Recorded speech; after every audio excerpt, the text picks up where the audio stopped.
welcome to MarineMax. My name's Larry Vogt, and today we're going to take a look at this 2014 Boston Whaler 350 Outrage that we just recently took in on trade, and we just fully serviced the engine, so the new owner is going to have trouble-free boat ownership and not have to worry about maintenance.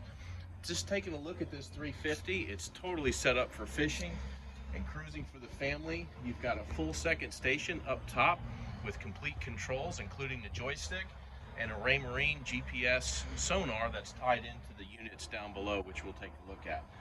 This particular boat also has a 12 kW open array radar.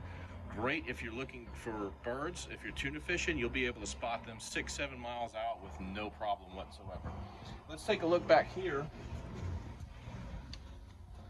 and you'll see the triple 300 horsepower Mercury engines.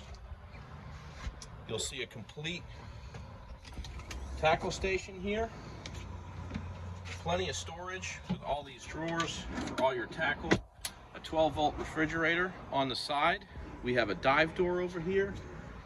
Newer Raymarine 16-inch screen electronics. It's fully rigged, ready to go.